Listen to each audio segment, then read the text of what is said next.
Hola, hoy vamos a hablar del ideario republicano y liberal. Quedamos con un resumen de la Revolución Francesa.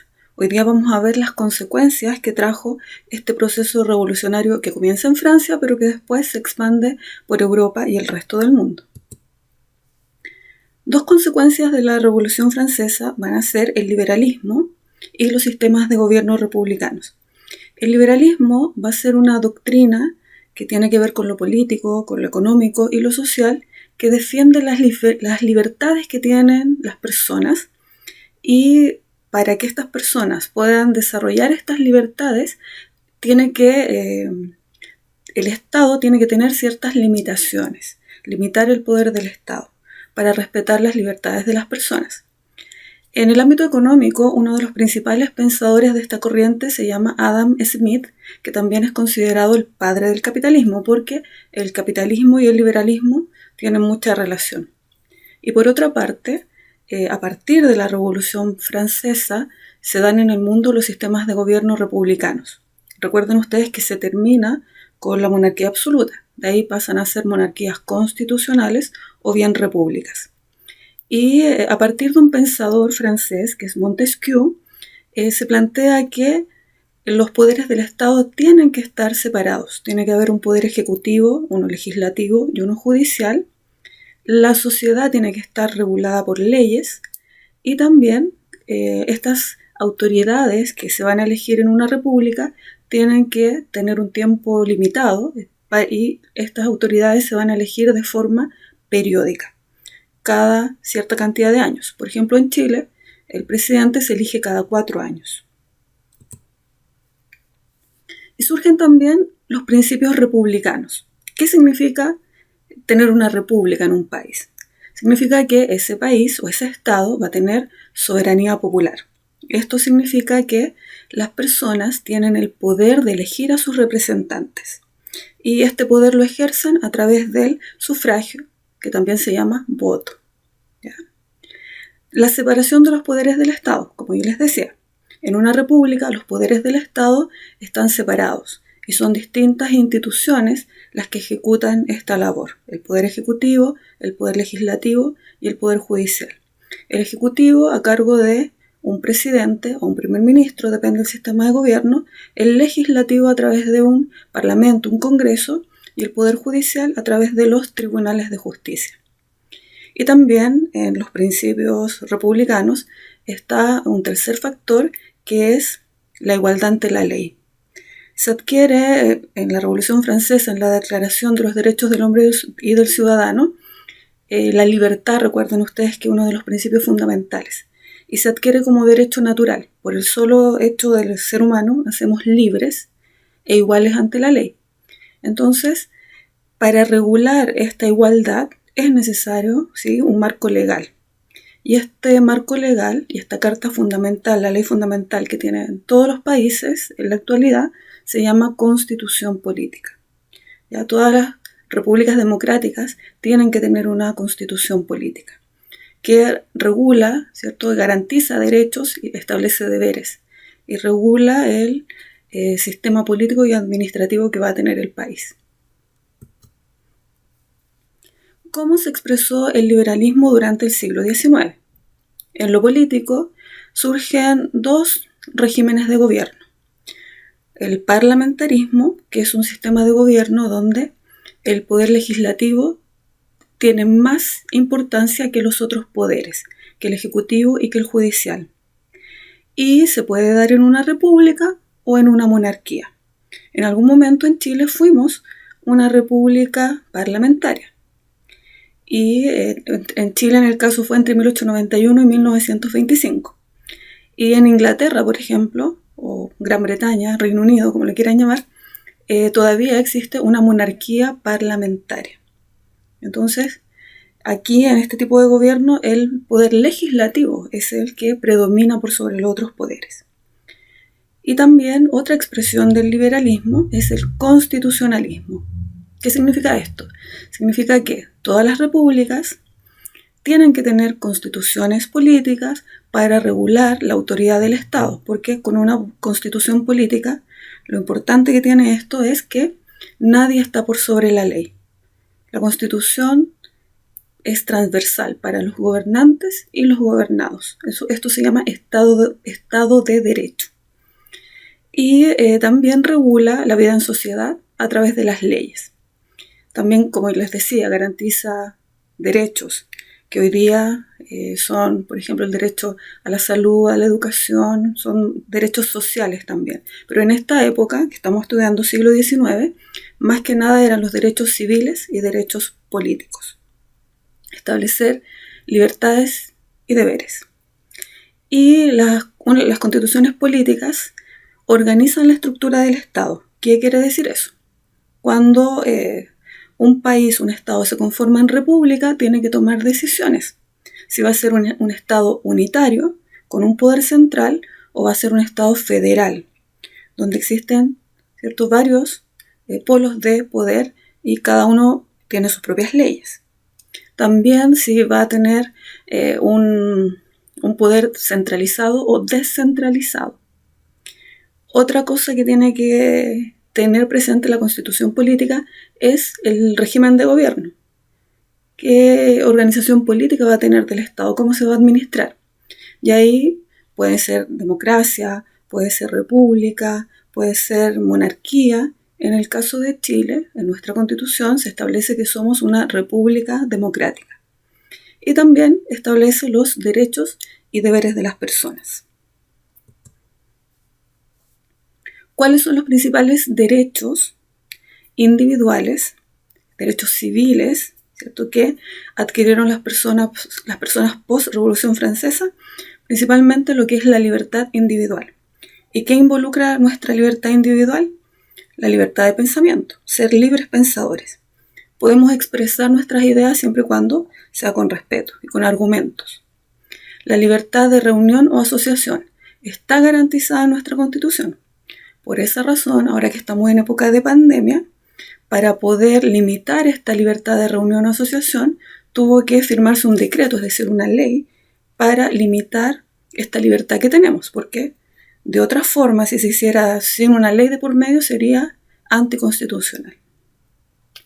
La libertad de expresión y de prensa. Ya, la prensa en Chile y en los países que tienen república, por ejemplo, pueden opinar, ya sea a favor del presidente o contra el presidente o del gobierno o de alguna institución, siempre y cuando sea dentro de un marco de respeto. Lo mismo que las personas. Somos capaces de expresar nuestras ideas, pero sin entrar en ataques o en mentiras o en ofensas. También establece la libertad religiosa, es decir, la libertad de culto. Cada persona es dueña de elegir el camino religioso que más le sirva como persona o de acuerdo a sus creencias.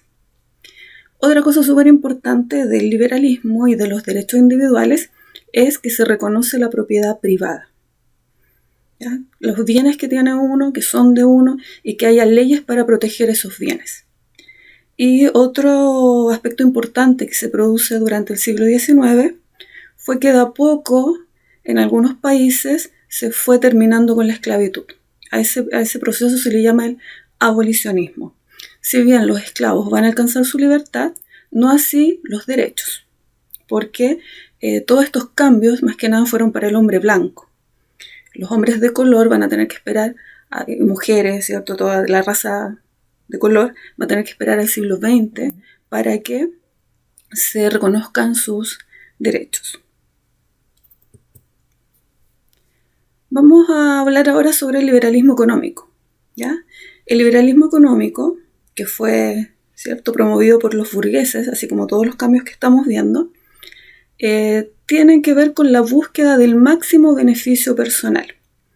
¿Qué significa esto? Que la iniciativa privada permite el movimiento de los mercados. Por lo tanto, para los burgueses no tenía nada de malo con que el trabajo, el vender sus productos, podían enriquecer a las personas. Y trabajar, vender cosas para el propio beneficio no era algo malo, sino que algo que estimulaba a los mercados además. Un segundo aspecto importante del liberalismo es que el Estado no puede intervenir. En esta época surge el lema del dejar hacer. El Estado debe dejar que el mercado funcione y se regule por sí mismo. La acumulación de capitales y competencia. Esto tiene relación con que los burgueses, con el paso del tiempo, se transformaron en empresarios y con sus ganancias van a comprar máquinas y van a desarrollar industrias y finalmente esto va a traer como consecuencia que van a ir creciendo sus negocios y van a tener más productos y más ganancias. Entonces ellos no lo veían como algo malo en sí, sino como algo beneficioso para ellos, porque les va a permitir a algunos burgueses volverse multimillonarios. Y otro concepto que aparece acá es el concepto de competencia. Y la competencia para la población es visto como algo bueno, porque en la medida que haya más empresarios ofreciendo un producto, este producto puede ser de mejor calidad y a un mejor precio, ¿ya? Eso es como cada uno es dueño de cobrar lo que quiera por un producto. En general, cuando uno sale a vitrinear, eso es lo que hace. Si yo quiero comprar zapatos, por ejemplo, y voy a comprarlos, puedo ver el mismo zapato de la misma marca, pero a distinto precio. Eso se llama competencia. Entonces uno va a comprar donde más le conviene. La defensa de la propiedad privada. Como habíamos mencionado anteriormente, lo que se adquiere fruto del trabajo y de las ganancias debe ser exclusivamente de aquella persona, de su dueño. Por lo tanto, deben existir leyes que protejan esta propiedad, ¿ya? Y ahí comienzan a surgir todas estas leyes que tienen que ver con la propiedad privada. Y el libre mercado. Las personas tienen necesidades, todas las personas tenemos necesidades. Y los productores ven estas necesidades. Dicen, la gente necesita esto, esto y esto. Entonces los productores son los que deciden qué producir, cómo producir y para quién producir. Y así, ¿cierto? Surge el mercado, donde hay una oferta, es decir, productos que se venden, hay una demanda, que es lo que la gente necesita comprar, y hay consumo. Y así se va generando este mercado y se va regulando también el mercado. En el ámbito político, ya vimos que en lo económico se produce el liberalismo, que tiene que ver con la producción. En lo político, en Europa, van a surgir revoluciones liberales. Van a haber países que van a seguir el ejemplo de Francia y van a haber distintas oleadas revolucionarias en Europa que van a ir terminando con la monarquía absoluta en esos países, a partir de la Revolución Francesa y de las invasiones napoleónicas. Por ejemplo, en las revoluciones de 1820, España, Italia y Portugal van terminando con el proceso de monarquía absoluta y se transforman en monarquías constitucionales y Grecia, por ejemplo, alcanza su independencia. En 1830 ocurre lo mismo con Francia. Recuerden ustedes que Francia había vuelto a ser una monarquía, aunque constitucional, pero después se transforma en república y le siguen Bélgica y Polonia. Y en 1848 se cierra este ciclo revolucionario liberal y se crean dos países que van a ser Italia y Francia. Se crean como estados-naciones.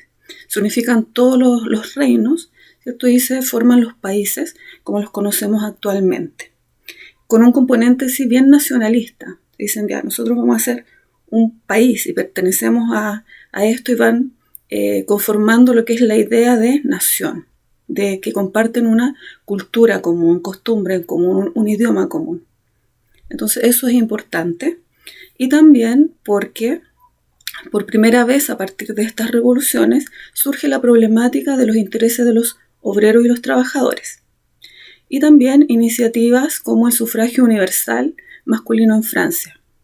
Es decir, que no haya que tener ningún requisito extra para votar más que tener la mayoría de edad. Pero en este momento era solo para los hombres.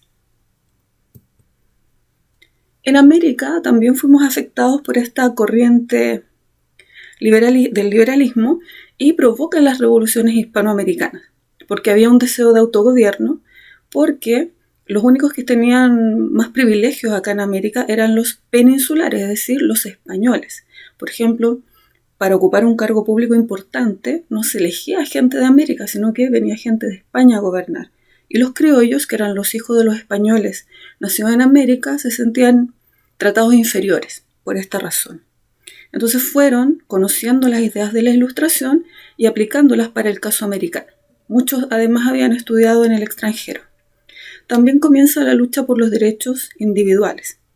Entonces las personas que se sentían en inferioridad por ser una colonia y comienzan a expandirse estas ideas, ¿cierto?, de la Revolución Francesa, entonces los intelectuales americanos y los próceres de la independencia de América, como José Miguel Carrera, por ejemplo, o Simón Bolívar, ellos habían estudiado en Europa. Entonces ellos traen estas ideas y comienzan a luchar por ellas. Y una vez que logran independizarse, la mayoría de las naciones americanas se transforman en repúblicas e intentan, ¿cierto?, liberalizar, por ejemplo, la economía y algunos aspectos, porque les va a costar bastante si una vez que nos independizamos van a haber muchos conflictos civiles, porque había una parte de la sociedad que se negaba al cambio, que eran los conservadores. Vamos a pasar a otro tema ahora, que era la sociedad y la cultura burguesa del siglo XIX. ¿Ya? ¿Qué característica tenía el burgués del siglo XIX? Valoraba el esfuerzo individual. Para ellos, el mérito, el trabajo era lo más importante, porque era lo que le permitía acumular riquezas y dinero. Solo a través del trabajo, de mucho trabajo, con su esfuerzo iban a lograr sus metas. La importancia de los valores en el trabajo y la familia. Como el trabajo era un valor en sí, para generar riquezas, esto va a ser muy importante transmitirlo como valor a los hijos. Y la familia era donde se transmitían estos valores. Y además los valores liberales, que son los que hemos visto, republicanos. Y la familia era la base, ¿cierto?, de lo que era la nación y el Estado. Y el padre tenía un rol que era de proveedor y la mujer tenía un rol de crianza de niños y quedarse en la casa y educar a sus hijos. Entonces esa era como la estructura que tenía la familia burguesa. Y los burgueses van a tener una relación con el consumo y el ocio, porque a pesar de que trabajaban mucho, pero también les gustaba darse sus recompensas. Entonces ellos van a preocuparse de vestir bien, de tener casas como palacios y de buscar entretenciones, como los viajes, como el teatro, como conciertos. Entonces, con grandes fiestas que comienzan a dar para posicionarse dentro de la sociedad. Entonces, ellos les gustaba mucho la vida pública para dar a conocer la riqueza que tenían. Esa era una característica de los burgueses de la época. Pero habían distintos tipos de burgueses. A estas alturas se habían ido diferenciando un poco los burgueses. Estaba la alta burguesía, compuesta por empresarios, banqueros, dueños de industria y comerciantes. Estaba la burguesía media, que eran los funcionarios públicos, los profesionales universitarios de alta calificación, como los doctores, como los abogados, principalmente. Y la baja burguesía, donde estaban los pequeños comerciantes, los artistas, los artesanos, los que practicaban algún oficio. De estos, los más privilegiados, ¿cierto?, los que les gustaba una vida más lujosa, eran la alta burguesía y la burguesía media. ¿Cuál es el rol de la burguesía? Difundir el capitalismo, porque son ellos los que le dan valor al dinero, y con este dinero, la inversión de este dinero les permite generar riqueza. Y en la medida que eso se produzca, el mercado se va ampliando para ellos. La contribución a los avances de la tecnología, la misma razón. Si ellos, a través de esta inversión, producto de la acumulación de capital, quieren mejorar su rendimiento empresarial, van a invertir en maquinaria, van a invertir en usos nuevos de energía, y eso le va a permitir acrecentar su producción y generar mayor ganancia. Y también el rol de la burguesía, la modernización de los estados, fue la creación de los estados-nación, a través de las ideas, ¿cierto?, de la separación de poderes, de crear un estado con una mejor administración, con una constitución, con leyes que protejan la propiedad y todo eso. Entonces, el rol de la burguesía durante el siglo XIX fue en el fondo conformar lo que fue el Estado-Nación en su ámbito político, económico y social. Y con esto estamos terminando el tema sobre los ideales republicanos y la cultura burguesa. Así es que nos vemos. Chao.